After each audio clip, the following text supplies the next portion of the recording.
What happens in Vegas is about to become everyone else's problem. In the post-nuclear wasteland of Fallout New Vegas, the city of New Vegas is remarkably intact, thanks to the efforts of the benevolent leader, Mr. House, President and CEO.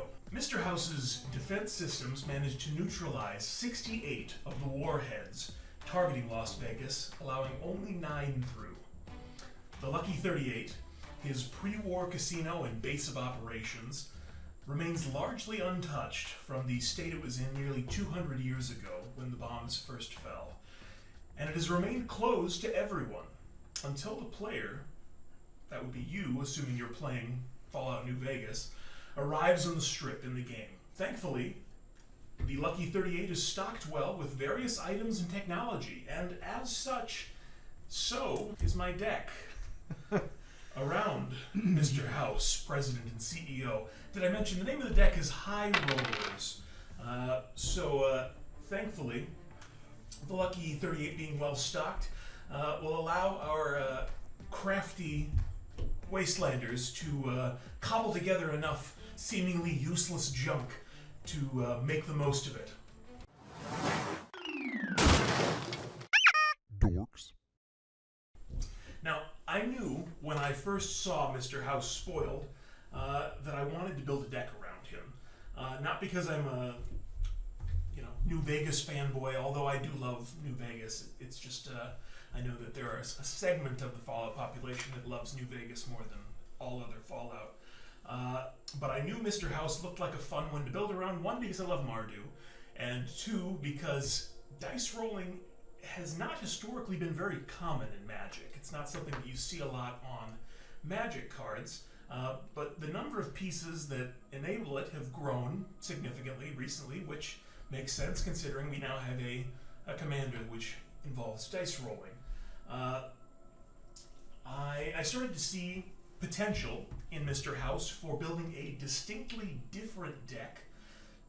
Distinctly different considering that I've already built a Mardu Treasures deck around Negan. I wanted to build something else in these colors doing treasures without giving my opponents the same experience that they've already seen when this is such a different, flavorful commander. So because I knew I could do it without too much overlap, I prioritized some pieces which synergized very well with our commander. Now, as any Fallout player knows, collecting scrap is a big part of the game, as is knowing the difference between gold and garbage. So to craft a victory with this deck, we'll need to sift through what serves us and what doesn't. Perhaps we can find Mr. House's platinum chip, and if we do, we'll earn Mr. House's favor and change the wasteland forever. So, with that all being said, Mr. House, our commander, Mr. House, President and CEO, is a legendary artifact creature human. It has it's 0/4 for red, white, and black. It says, whenever you roll a 4 or higher, create a 3/3 colorless robot artifact creature token. Beep boop. And if you roll a 6 or higher, instead create that token and a treasure token.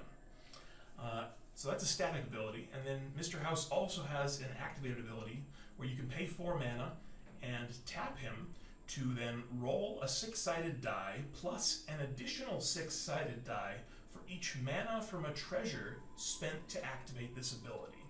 So he's a rich guy, so you need to live up to his expectations and spend a lot of money to keep him rolling. But let's get into it here. So the intended bracket for this deck, I'm intending it to be a bracket 3 deck. Game changers? None. So that I feel like kind of establishes the intention just a little bit. But trust Funny me, for a guy that runs a casino. yeah, No game change. no game changers.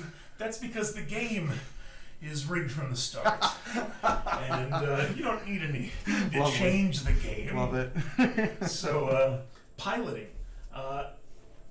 What are we trying to do when I'm playing Mr. House?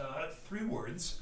I would say you're trying to dig, discard, and dominate.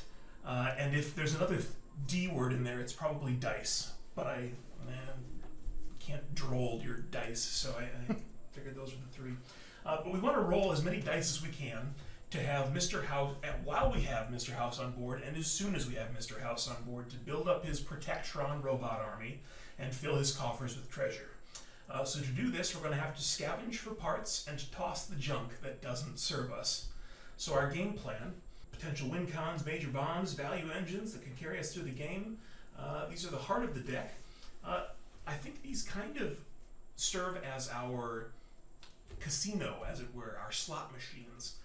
So to start off, the first piece is going to be Currency Converter.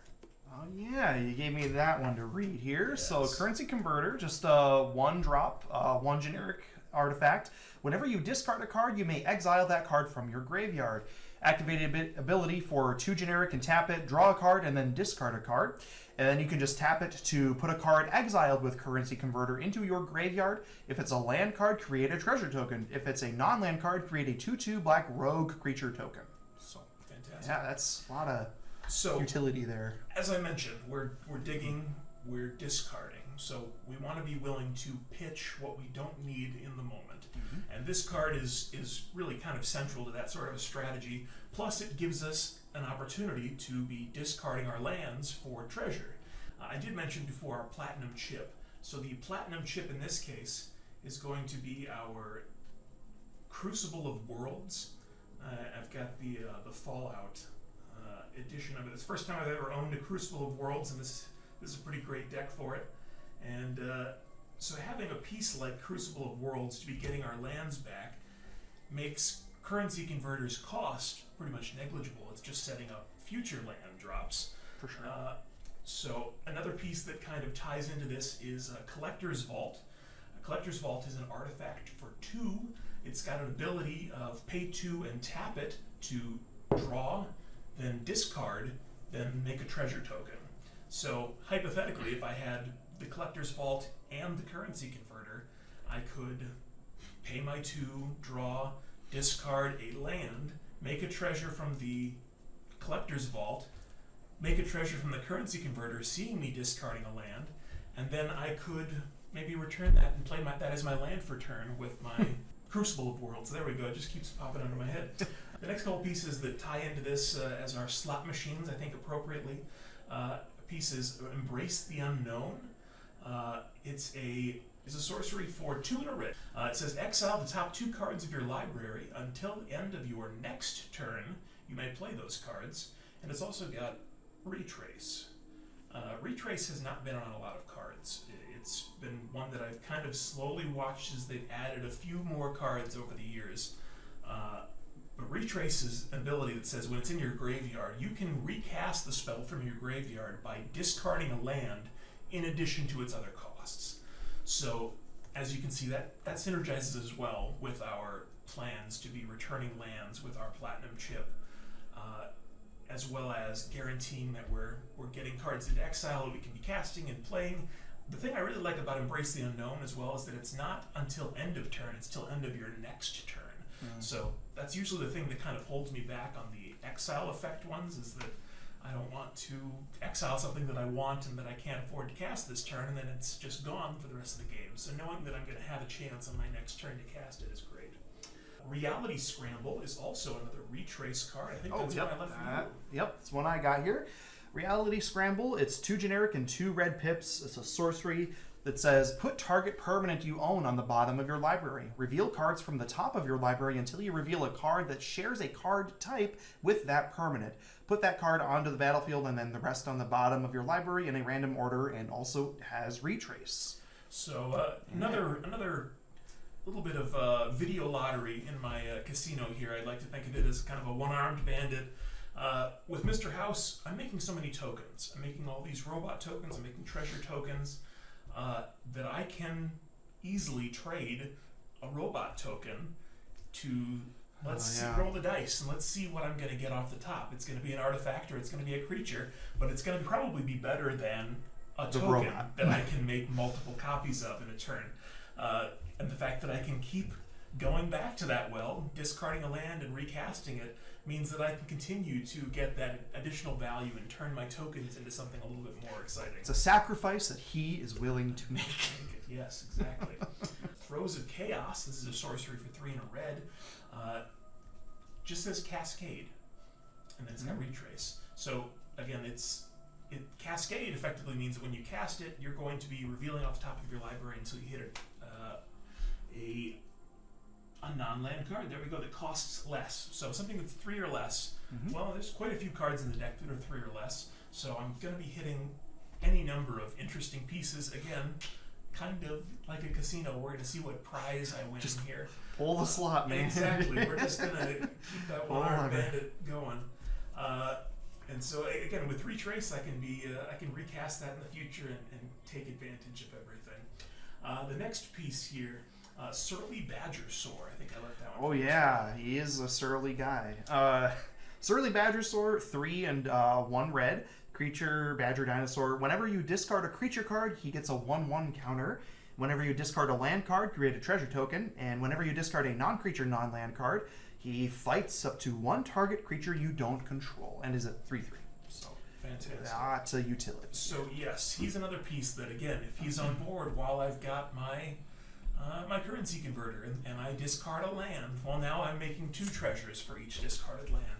And as long as I can get my Crucible of Worlds out, then I'm still going to use those lands for my land drops. And that's true casino, just cashing in on all those. Like I said, the game was rigged from the start.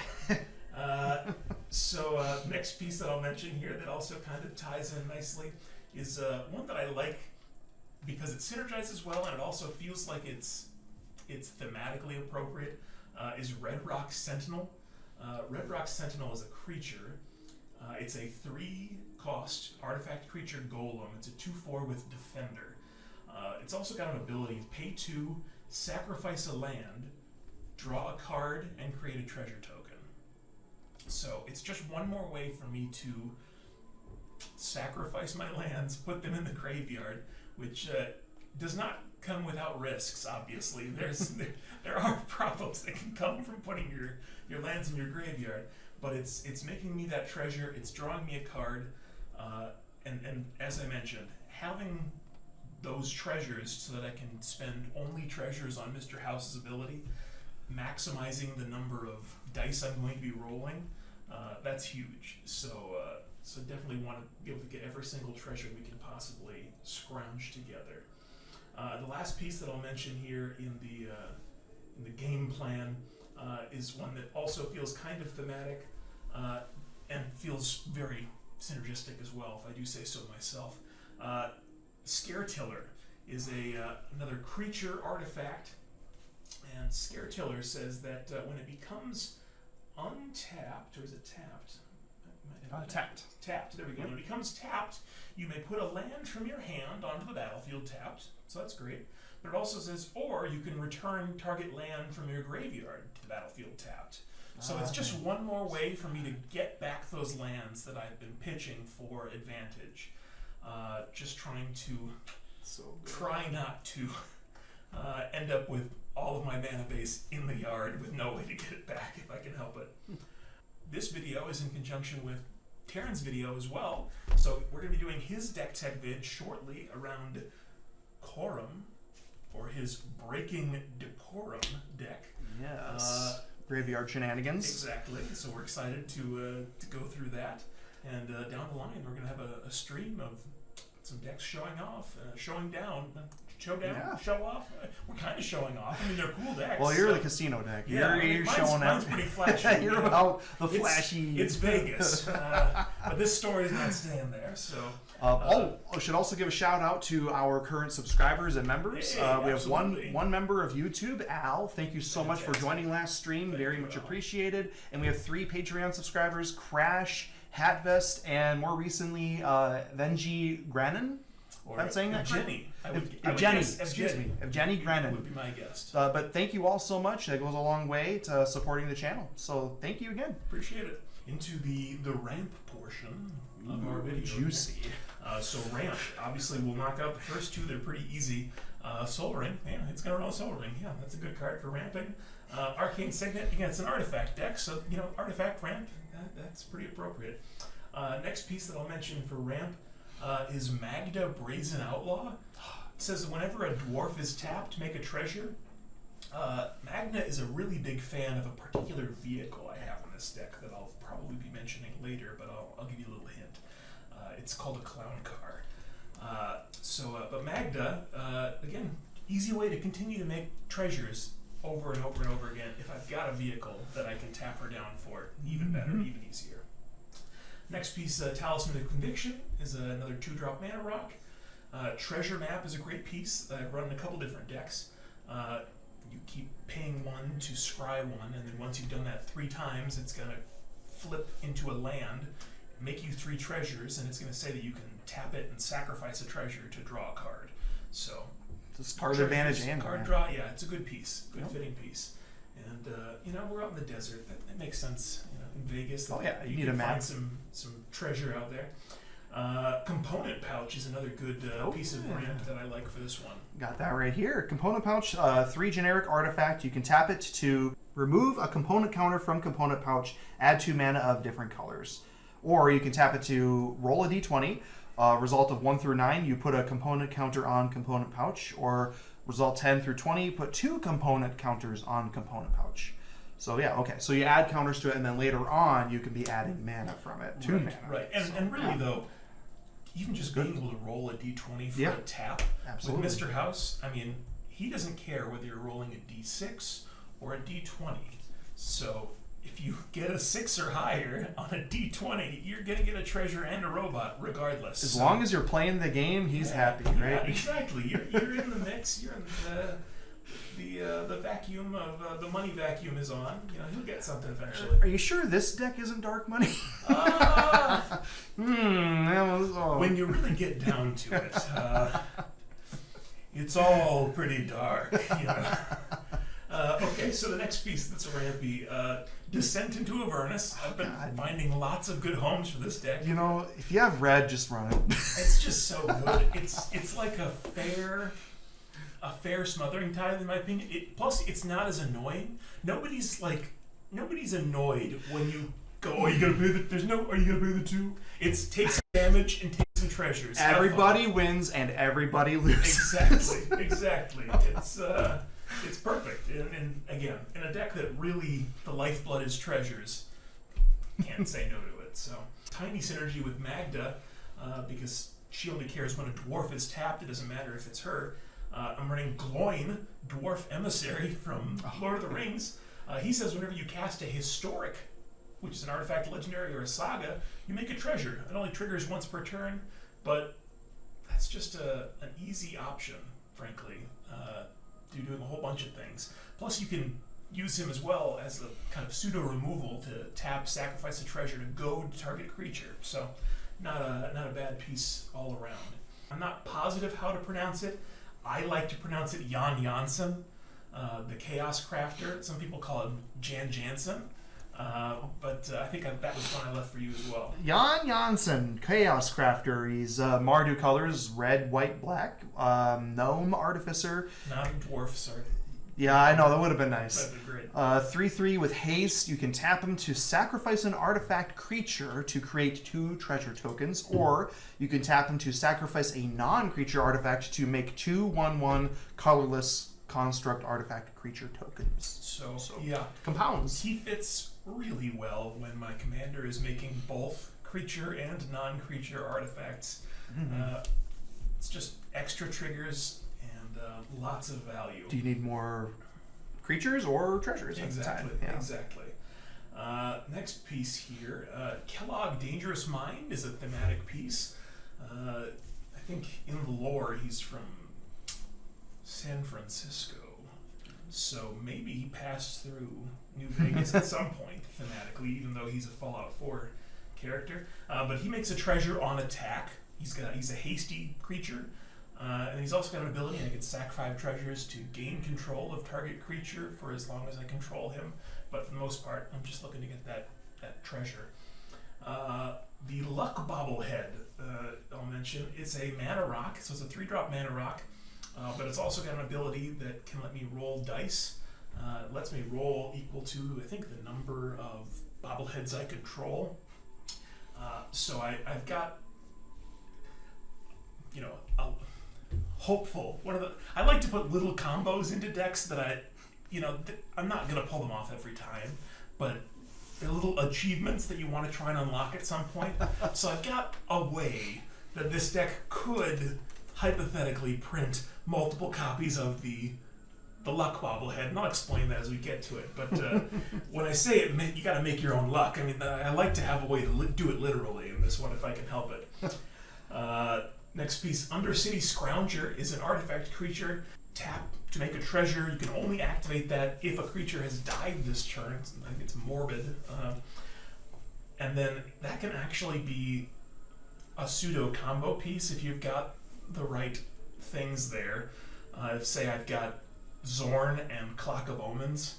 Oh god. So that when I make the treasure, I make a second treasure, and then Clock of Omens, I tap the treasures to untap the Undercity Scrounger.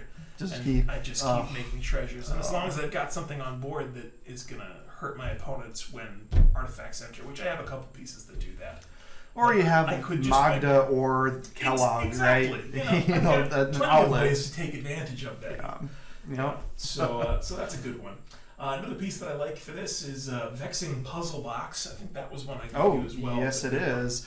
3 generic artifact. Whenever you roll 1 or more dice, put a number of charge counters on Vexing Puzzle Box equal to the result. You can tap it to add a mana of any color and roll a d20. That's nice. And finally, you can tap it to remove 100 charge counters from Vexing Puzzle Box. Search your library for an artifact card, put that card onto the battlefield, then shuffle. Sounds good. Yeah. So I've got a few different pieces actually in this deck that can allow me to tutor up things, whether it's Magda or Vexing Puzzle Box or a couple others. But the best part about this is that, again, it rolls a d20, which, fantastic, and I'm doing that just to make the mana. So I'm going to use it for that every time. But the fact that it accrues those counters from any dice roll that I'm doing means that I'm going to potentially hit that 100 a lot quicker than I would be able to otherwise. So that's a pretty fun piece. I mentioned it a second ago, but Zorn, it's a 3-drop creature for 2 and a red. It says if you would make 1 or more treasures, you make an additional treasure. Of course. So a lot of value with that. I'm running Zerta the Dawnwaker, which is kind of a ramp piece in the fact that it makes activated abilities that I activate cost 2 less. Now, a lot of times I probably don't want to have Zerta on the board with Mr. House because unless I don't have very much treasure. But main reason being that if it costs 2 less, then I can't spend 4 treasures to activate the ability, and I'm getting the less extra dice benefit. rolls. Sure. Yeah, so it's good with certain pieces, less good with Mr. House. So it's one of those ones that, again, I've got reasons and ways to be discarding things that I don't need in the moment to try and get the better piece that I need right now. If Mr. House has been removed too many times and you got to go a different route, sometimes then there you figure out that the Firefox has a virus and you've got to toss it. I should have my Zerta up here with my fan. Yeah, he looks like a really good fiery fox now. So there's your Firefox. Yeah, ramp piece, a couple more here. Got Grim Hireling is a pretty appropriate. Oh yeah. It's Vegas. He seems like the kind of thug you'd hire in a skeevy bar, and he's like what's his butt from the movie Casino? Joe Pesci's character. There you go. He's a Grim Hireling. Yeah, I want to make a proxy of that now. There you go. I was sold at Joe Pesci. I mean, exactly. Yeah. But all right, I mentioned a little bit ago, but Scare Tiller is effectively ramp as well because it's a way for me to get my lands back from my graveyard. I'm running Solemn Simulacrum. Sad Robot is an ETB. Get yourself a land and draw a card on death. And then Unexpected Windfall is another piece that also is effectively ramp. It's a discard 1, draw 2, make 2 treasures. So again, the discard effect, all the synergies I've got with that to try and hopefully be discarding lands. In a nuclear apocalypse, is it obvious by my design that they didn't really value their natural resources? If they would get to a point where the world is consumed in nuclear fire. All right, card advantage. Moving right along. That just made it really dark. Yeah, we're just well, Well, I mean, any parallels you see to our real world, of course, are purely incidental, not intentional. Yeah. I'm sure that was not at all a factor in the creation of the lore and whatnot. Card advantage. All right, so I mentioned currency converter is an option that's giving me some card selection, value added to every discard. So if it's a land, I'm going to make myself a treasure. If it's a non-land, yeah, you make a 2/2 black rogue. So you're going to get something to fight with or something to spend, and that's pretty fantastic. Traveler's Amulet is also, I'm considering it card advantage because it's putting a land to my hand, which again, it's a basic land, but it's a land that I can then discard. Follow your retrace. Sometimes that's more retrace. beneficial than just straight to battlefield. Who knows? Exactly, and that's not always. So the fact that that's a good home for it here. Adaptive Omni Tool is a cool equipment that I'm running in this one. Yeah, and one you gave me, it's 2 generic equipment. Equipped creature gets +1/+1 for each artifact you control. Whenever equipped creature attacks, look at the top 6 cards of your library. You may reveal an artifact from among them and put it into your hand. Put the rest on the bottom of your library in a random order, and you got to pay 3 to equip. Yeah, Really good. Great piece. Wow. I mean, I'm making a lot of artifacts between my tokens and the cards that are in my library and everything. The Adaptive Omni Tool can make creatures just deadly in its own right, but then you tack onto it the fact that I'm going to be digging the top 6 and just pulling the best thing I can out of there for extra advantage. It's a great piece that it's very fitting in the card advantage section here. Cathartic Reunion is a sorcery for 2. It says you discard 2 and then draw 3. As an additional cost to cast it, you discard 2 cards and then draw 3 cards. So again, just 2 characters hugging, empathy, woke. No, when you've lost everything at the casino, you've got nothing but each other. You know, you gotta cling to your loved ones then.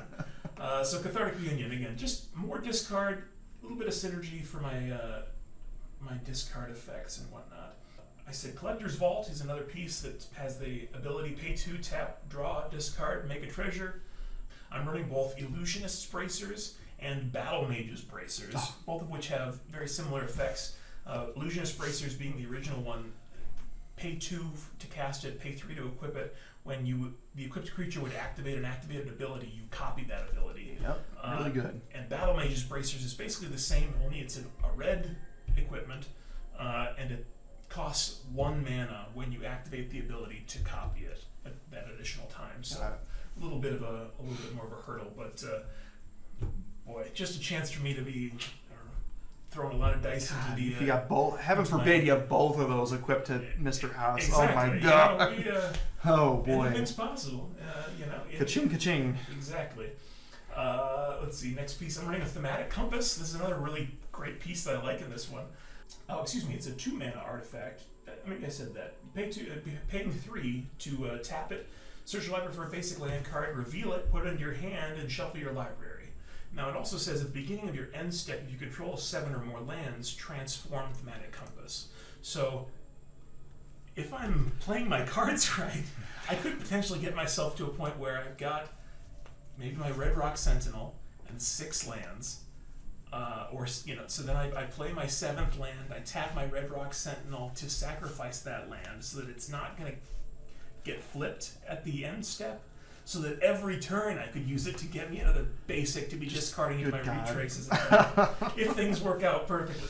I like those kind of synergies, so Thematic Compass is fun for that. But the transformed land is also really good. Thank you for mentioning that, because I was about to just completely move on without talking about it. But if it does flip, it's a land, becomes Spires of Erazka.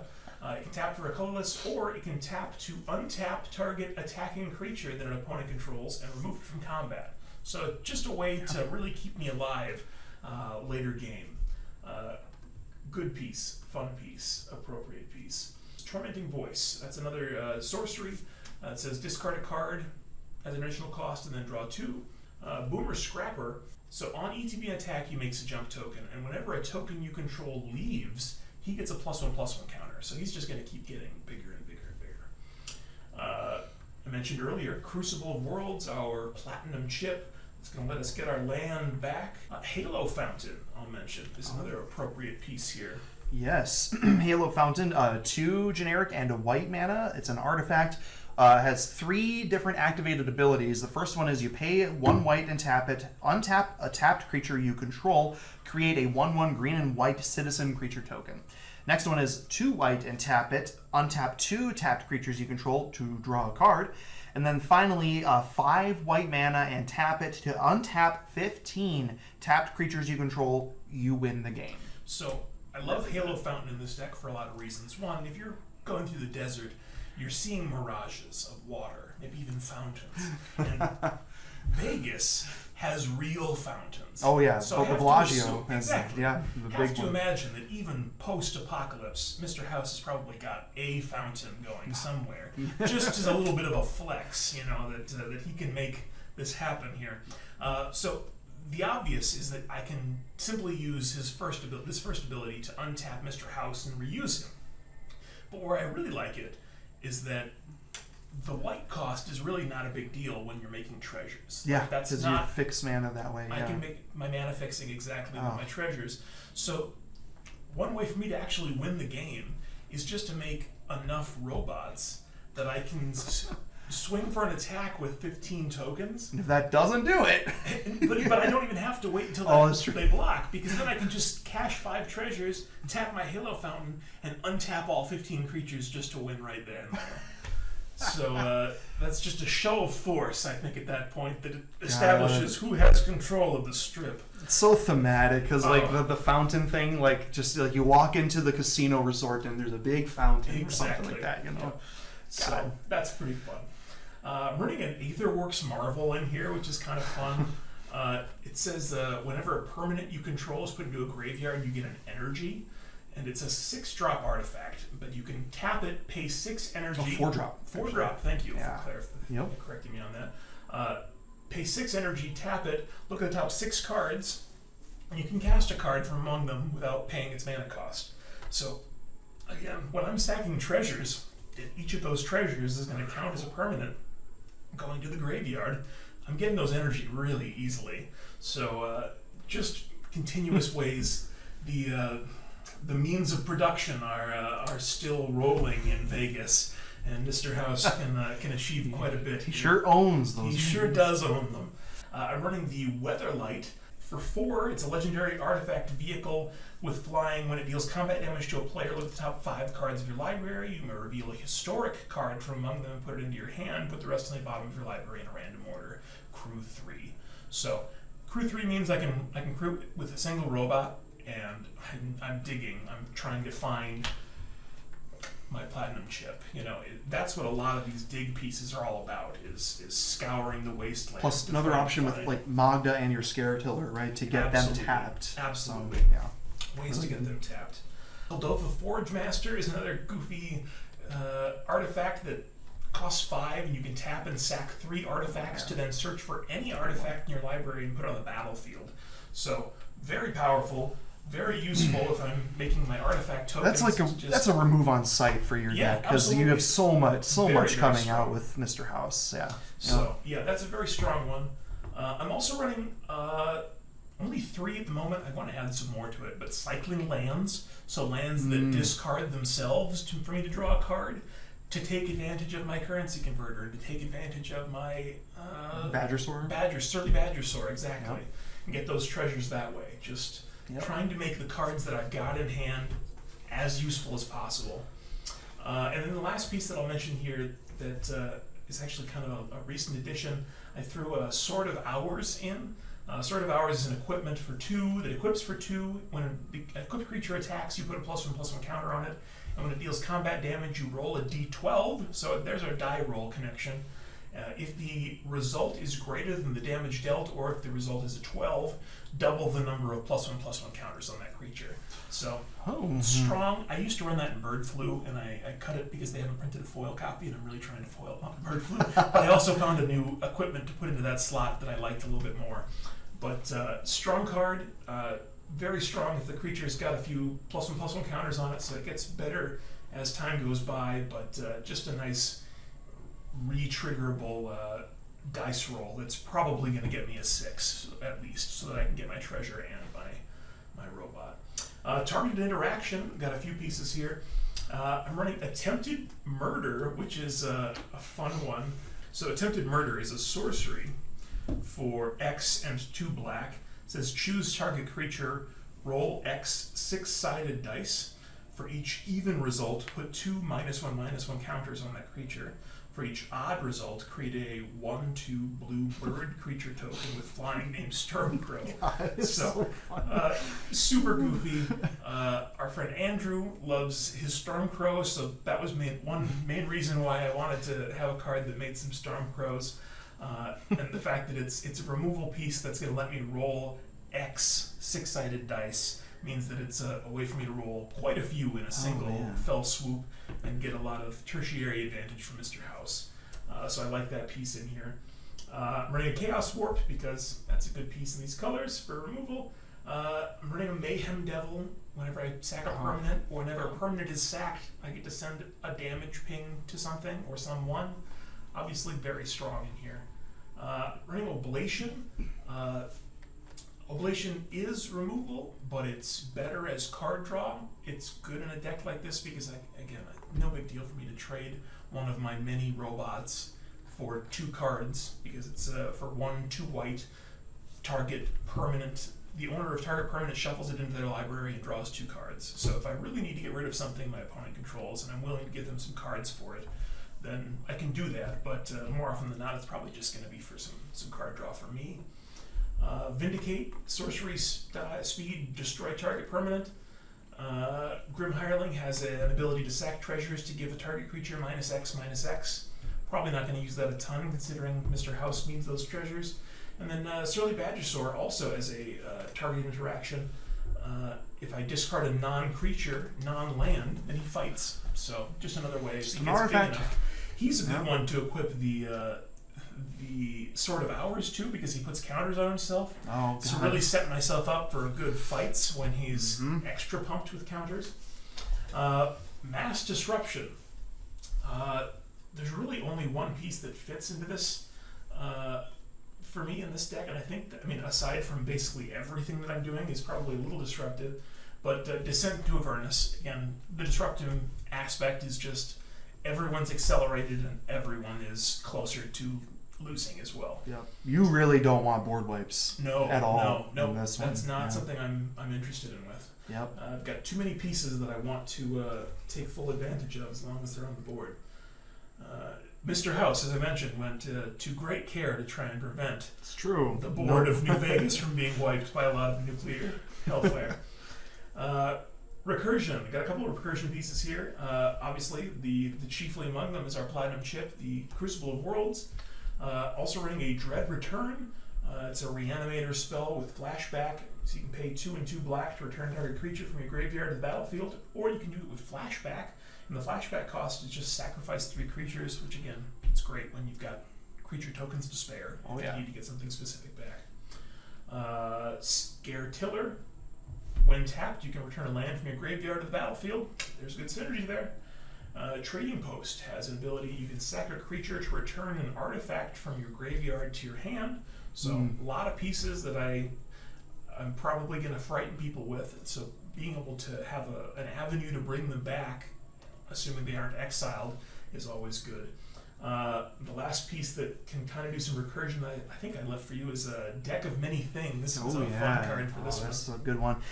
So the Deck of Many Things is a 5 generic legendary artifact. You can pay 2 and tap it to roll a d20 and subtract the number of subtract the number of cards in your hand. If the result is 0 or less, discard your hand. So as a result of 1 through 9, return a card at random from your graveyard to your hand. So there's the recursion. 10 to 19 is draw 2 cards. That's pretty good. And then a nat 20 is put a creature card from any graveyard onto the battlefield under your control. When that creature dies, its owner loses the game. Its owner, so not you. Exactly. So you're definitely incentivized not to get something from my graveyard with that. I want to get something from an opponent. But again, it's a piece that as soon as this was printed in the Dungeons and Dragons set, I was like, that's too fun. And that's the set where they brought back a lot of the dice rolling. Yeah, they hadn't been around for a long time. And as D&D players, you gotta love so many great stories. I feel like are centered around the Deck of Many Things, and I knew I would find a deck for this eventually. And it's dice rolling, it's recursion, it's appropriate, it's got discard effects. I mean, which as I've established, there's quite a bit to do with discarding here as well. So that's not as big of a downside as it could be. Very fun card for here. Protection cards. Only have a couple in here that really fit protection. I mentioned the land that Thematic Compass flips into is Spires of Vraska. It can remove an attacking creature from combat. Or Gloin, Gimli's dad. It can tap to sack a treasure and goad target creature, so just to send something particularly threatening in another direction. Our primary protection plan is overwhelming forces. The best defense is good offense. So hopefully I'll be too big of a problem to be too threatened, and hopefully I've got enough blockers to soak up anything that comes my way. Mana base. So, I'm only running 32 lands, which is maybe a little bit risky, but you know, we're gambling.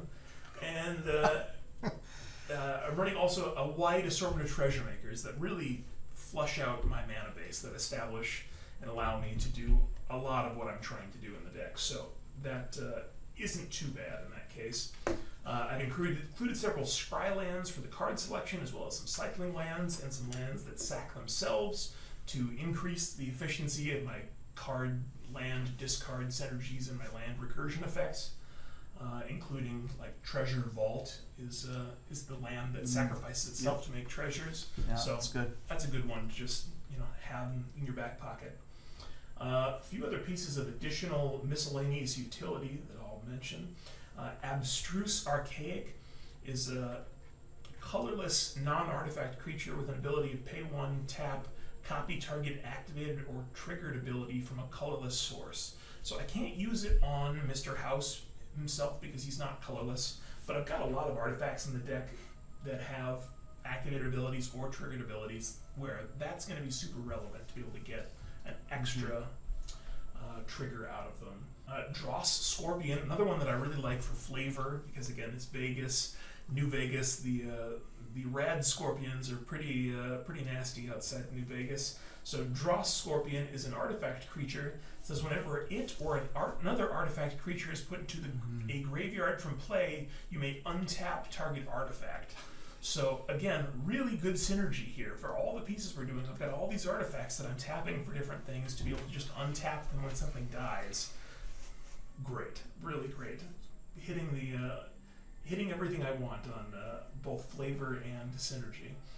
Feign the Broker is another piece that feels kind of appropriate for some skeevy gambler or person you shouldn't be a loan shark in a casino that's offering you money, but at what cost? Feign the Broker's got some abilities. One is tap, sack a creature, put counters on a creature. Tap, remove a counter from a creature, make a treasure. Tap, sack an artifact to make a 2/1 flyer Inkling. He's also got an ability of pay 3 and a black to untap him. So he's one where if the Firefox is out and he's a little bit cheaper to be untapping him, and that could be pretty nice to be able to be removing counters, making treasures, and if you're making multiple treasures from each of those, all the better. There's obviously a lot of robots in Fallout, and a lot of robots in the Fallout decks. But the robots that interested me for Mr. House were a little bit sillier. So we're running a Celebrate 1000 is a clown robot that it's got a couple of different. At the beginning of combat, you roll 2d6, and depending on what you roll, determines what his abilities or whatnot are. It's a little more complicated than it's actually worth going through into this moment, but it's some dice rolling that's going to happen frequently. Treasure Chest is a good piece that it's a 3-drop artifact. That's a pay 4, sacrifice the treasure chest to roll a d20. So again, dice rolling.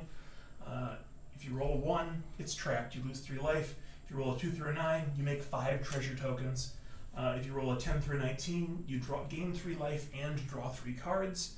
And then if you get a 20, you search your library for a card. If it's an artifact card, you put it on the battlefield. Otherwise, put that card in your hand, then shuffle.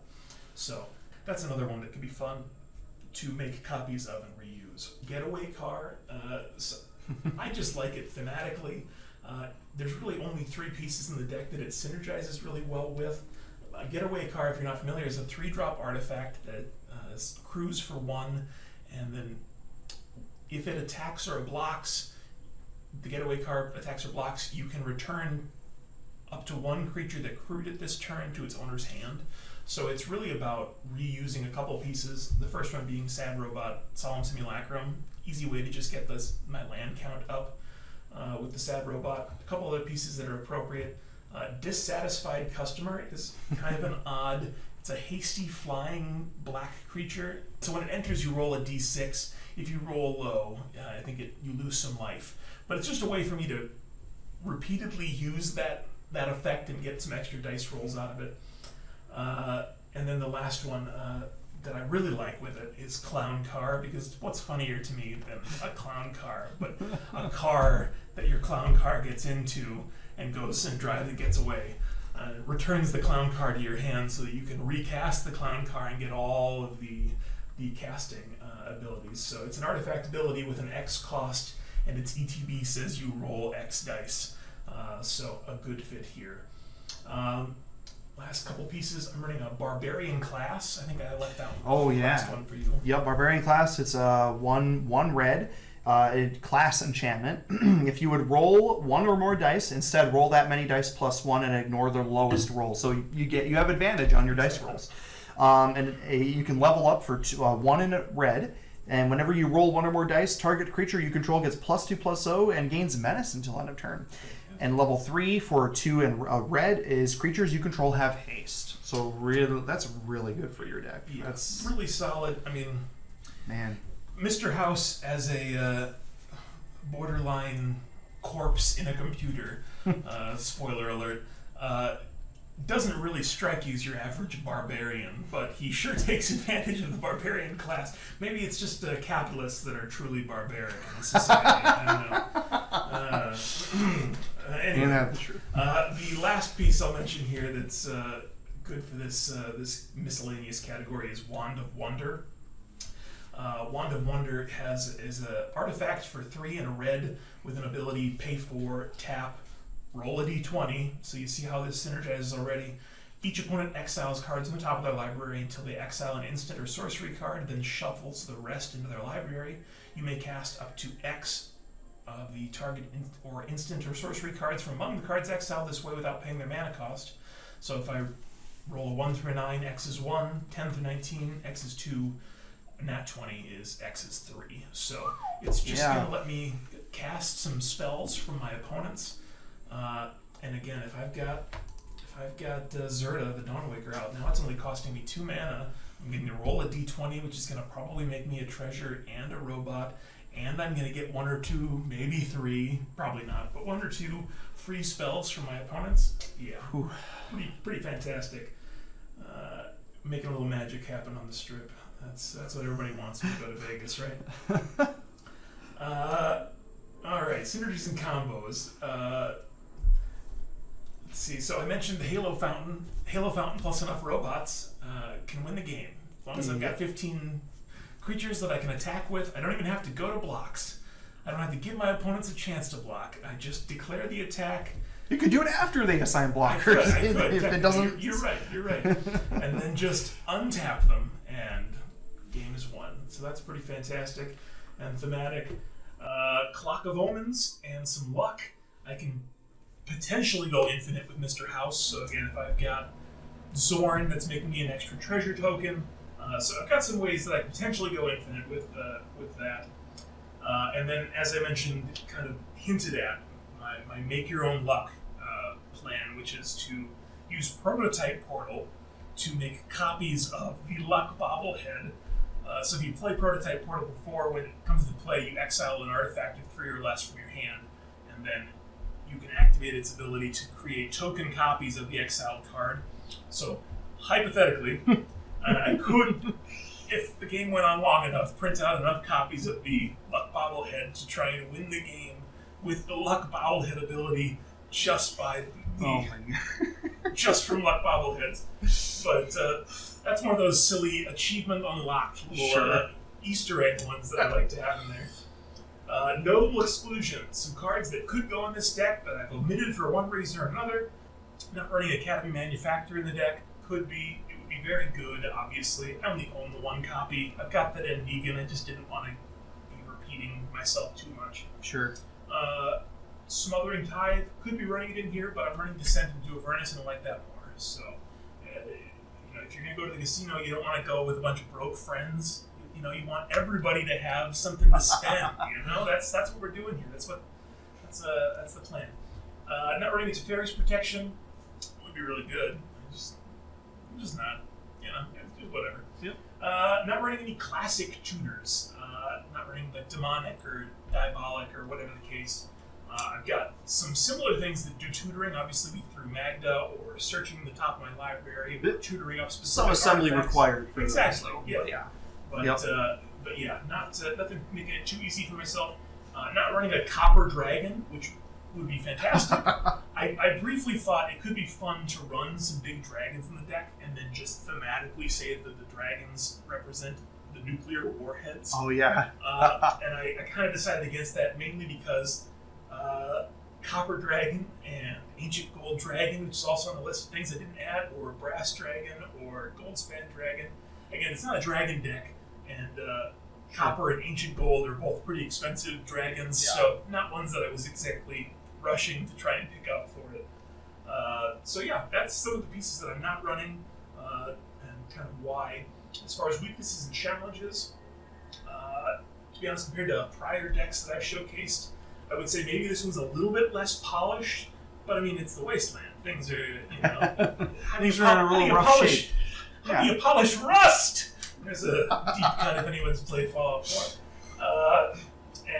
So it has some rougher edges that I think I'll probably smooth out with time. But I found the deck performs really well, quite well, at what I set out to do, which was to roll a whole bunch of dice. So undeniably, I can say though that artifact destruction is going to be a bad time. So if that happens, then Vandal Blast. Oof. We can't all survive the apocalypse. Some folks don't make it, and that's how it goes. We'll deal with it as it comes. People start to vandalize the casino. Yeah, exactly. But that's it. That's what I've got. Thanks for watching.